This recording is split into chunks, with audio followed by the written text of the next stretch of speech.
is Thursday, September 29th, 2022. It's a few minutes after 3 o'clock in the afternoon here on the East Coast of the United States. Our guest today is, of course, no stranger to any of you who regularly watch this podcast, Colonel Douglas Macgregor, career at West Point, career military in the Pentagon in President Trump's administration. I wish he were there today. And our chief go-to guy on military matters, lately, of course, on the military conflagration in Ukraine. Colonel, it's always a pleasure to have you here. Colonel, can Russia lose this war? No. Okay. Why is it? Why? I know you paused and you have more to tell us. Why is it that all of the media seems to be beating a drum for that? Is it their political agenda? Is it what they're being fed by the intelligence communities? Or does it appear to a neutral observer? Not you, not me. I'm not neutral and you're super educated in this field. But to a neutral observer that Russia's back is to the wall. Yeah, I've been hearing that literally from 24 February onward. In fact, I was remarking the other day to someone else watching this very carefully, and we both said, yes, it seems as though from 24 February until today, the Ukrainian army has been continually winning. And yet it has lost control of the key terrain that it wanted to retain. It suffered enormous casualties.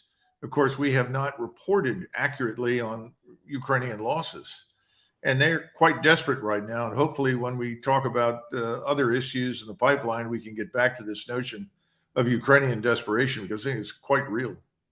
Okay, let me show you what a professor who purports to be an expert in military history at St. Andrews University in Scotland has said about the Ukrainian army.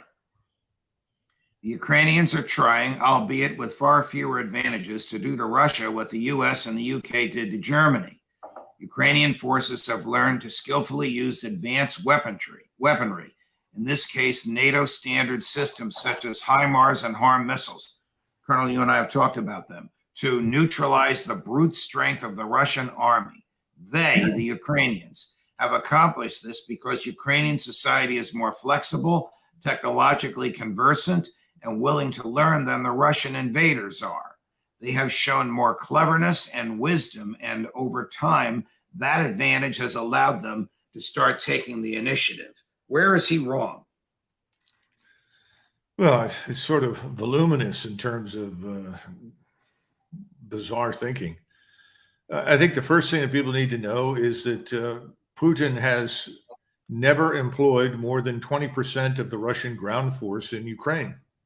This has been a sticking point in disagreements with his general officers. From the moment he entered, he sent his force into Ukraine. It was outnumbered by the far larger Ukrainian army.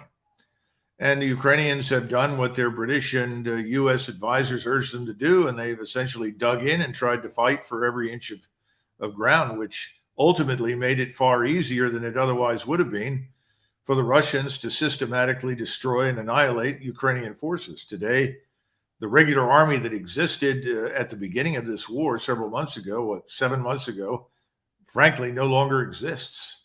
And they're pushing large numbers of people into action at gunpoint to get them to defend again, or worse yet, to attack. And they're attacking relentlessly, as you and I talk right now, near this town of Liman, which they've decided they must take. There are 4,000 Russian defenders being attacked by 15, 20, 25,000 Ukrainians, and the Ukrainian losses are horrific. I don't think this man has a realistic picture. I think he's listening to some of the same people that are producing disinformation in London and New York, MI6 and their other Western intelligence organizations. The Russians are not a bunch of incompetents, but all operations, Judge, begin with certain assumptions and are constrained one way or another by political leadership. And the Russian army was constrained when it went into Ukraine because Putin made it abundantly clear he did not want large numbers of civilian casualties and damage to civilian infrastructure. If the Russians are only using, or if Putin is only deploying 20% of his regular army, why is he calling up reservists? Why doesn't he go deeper into the regular army, people that I are think, already trained? well, there's a very good answer for that. I think a couple of things have changed. First, Putin no longer believes that he has the potential to reach an agreement with the West. He knows that Washington is ultimately in charge. He sees no evidence that Washington, under any circumstances, will negotiate any sort of ceasefire arrangement, let alone an agreement on Ukrainian territory with Moscow. So, number one, no more negotiated agreement is in sight. Secondly, the frustration in the Russian people. The Russian people were very surprised, as I was and many others, frankly, that watched the initial operation unfold, that he did not go in with a sledgehammer, which was, the traditional Russian method, frankly, and was so meticulous in his avoidance of civilian damage and infrastructure damage.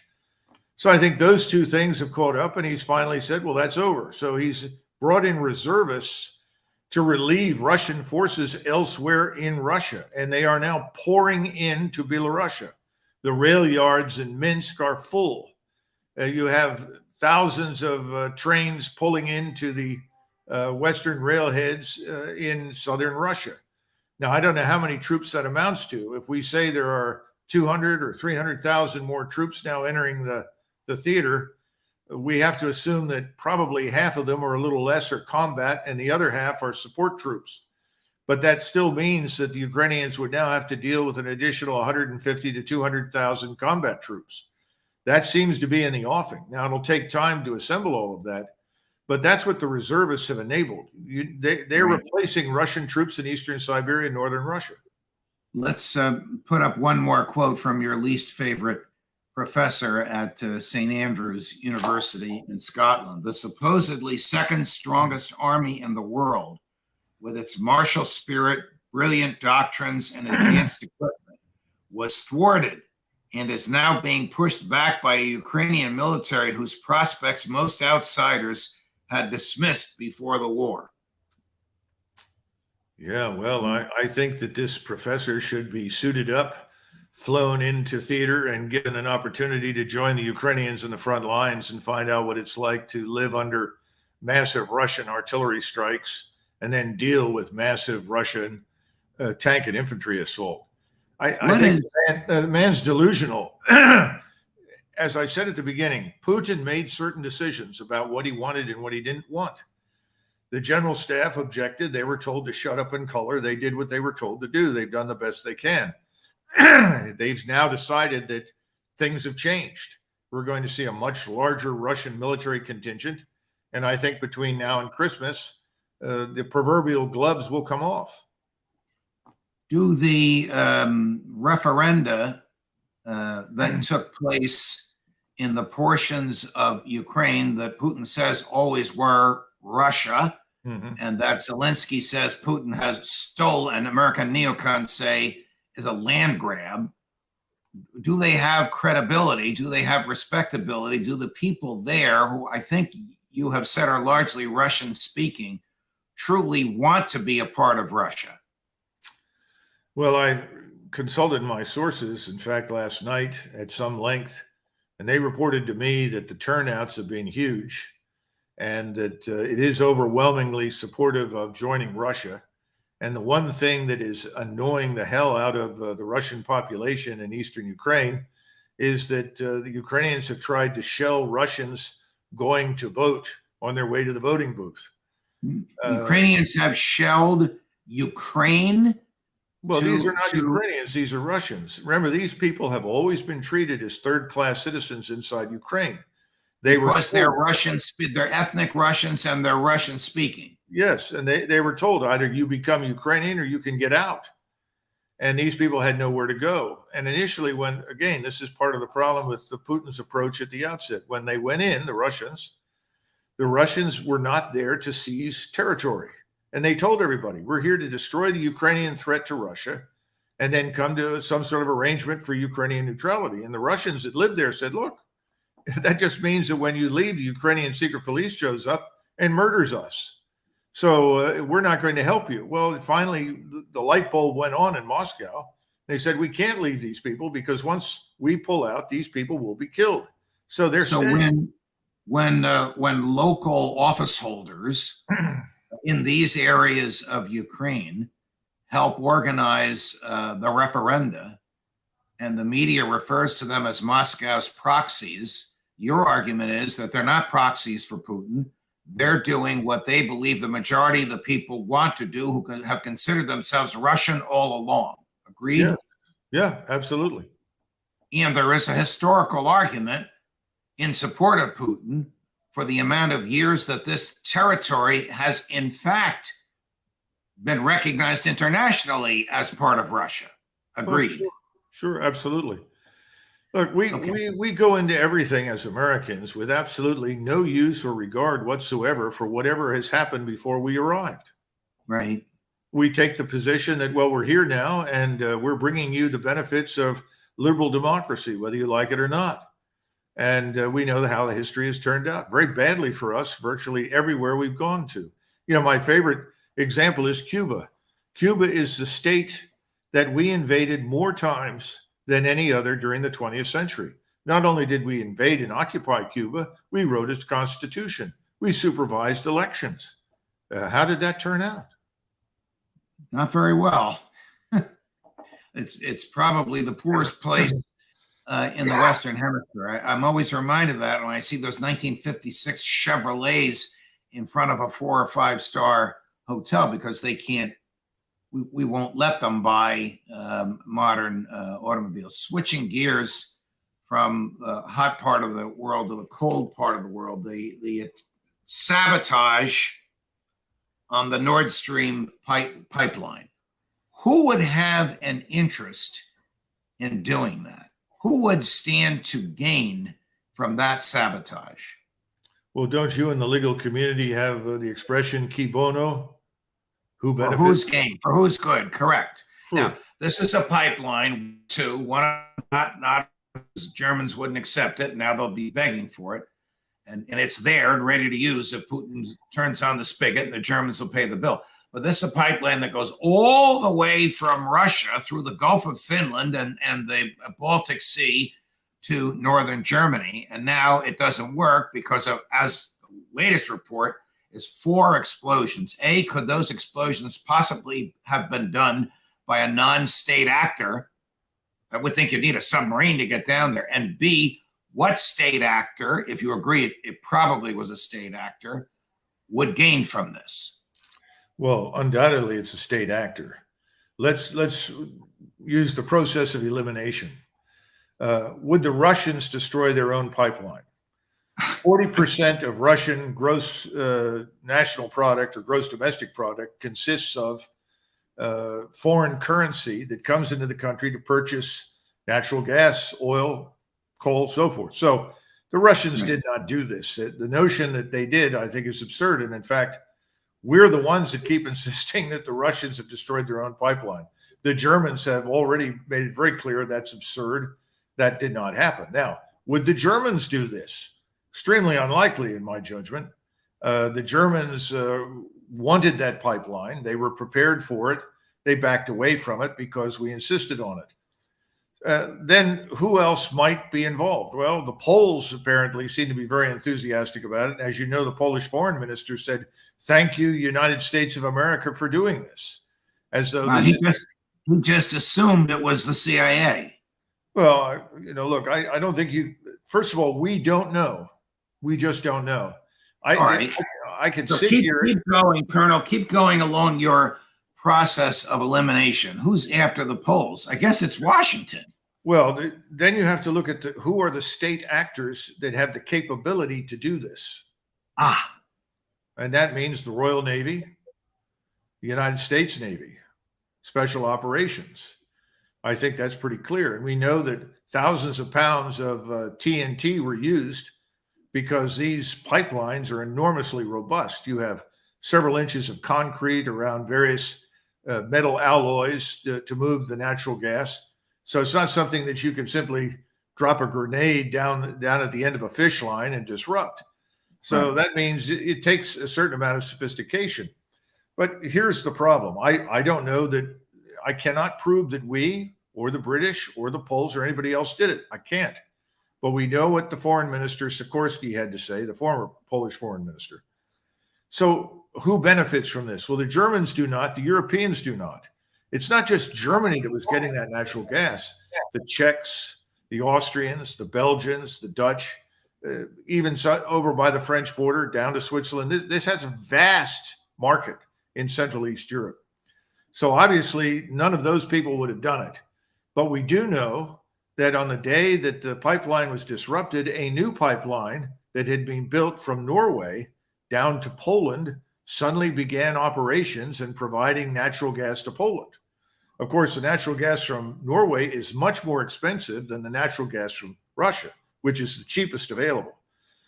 Now, people say, well, the United States would have done this to force the Europeans to buy our gas, but I don't think that holds up. I think the real outcome of this is that Germany, Berlin, who is the gorilla in the room when it comes to EU and NATO, was beginning to give the impression that they were no longer going to go along with this proxy war in Ukraine. They now face a terrible winter. And of course, nobody wants their population to starve or freeze to death. And I don't think starvation's immediate, but certainly freezing to death is a real possibility in Germany this winter. And there are shortages of food in Germany. And that's not right. So back to who gains. Does the United States gain? Norway gains. Would Norway have the ability and the chutzpah and the recklessness to do this? Well, the Norwegians are very competent people, and they have certainly the technical expertise. But no, I don't think they have otherwise all the capabilities required to do this. Could they have been a co-participant in some of this? I don't know. Again, I'm hesitant to say we know it must have been Washington. I can't say that because we just don't know. But it's very clear that we have foreclosed Berlin's options. Berlin was drifting away from this alliance. Olaf Scholz said, I'm not sending any more equipment. I won't send any tanks. And now he's having second thoughts? Well, now he's in a bind because the United States has simply robbed him of the option of bailing out. Who's going to supply him with gas and oil and coal and everything else if he bails out? Where does he turn now? And remember, the Germans, who are facing terrible consequences at home, refuse to restart nuclear power plants. They're instead looking at floating plants that produce electricity from oil, floating, presumably in the North Sea or something. It's just the craziest thing I've ever heard. Floating. You know, I mean, the Germans shot themselves in the foot. They didn't have to be as dependent as they were on the Russians. But I think the problem for us is this. This German government is not going to last. Just as we've seen the government fall in Italy, we're going to see the government fall in Germany. Now, I'm not saying the next one that comes in will completely break with us, but I think we're on the very slippery, dangerous path that we never wanted to be on, which is the path to the end of NATO. The only people interested in going to war seem to be the Poles. You know, the Poles have been very, very bellicose, at least in what they've said. And you've told us about all they've done to train Ukrainian techies and military people in using American military equipment. Give us your likely scenario of what we can expect on the ground in Ukraine between now and Christmas time. Well, I think that most of October will be taken up with assembling and positioning forces, though it's not impossible that some forces could take the offensive, Russian forces, before the end of October. There are some people who are telling me that the Russian forces that are assembling in Belarus, White Russia, north of Kiev, are already prepared to enter the fight. That could be. But I think that the Ukrainians who are being bled white by these counterattacks are just about out of manpower.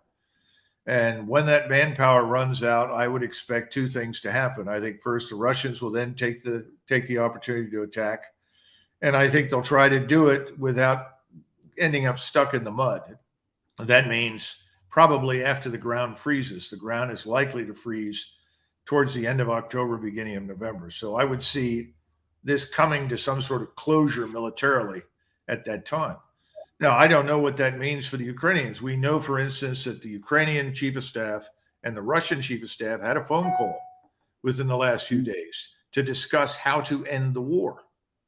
Now, we don't know what came out of it. I mean, perhaps someone at the National Security Agency knows. I don't. But I take that as an indicator that the Ukrainians are nearing the end of their rope.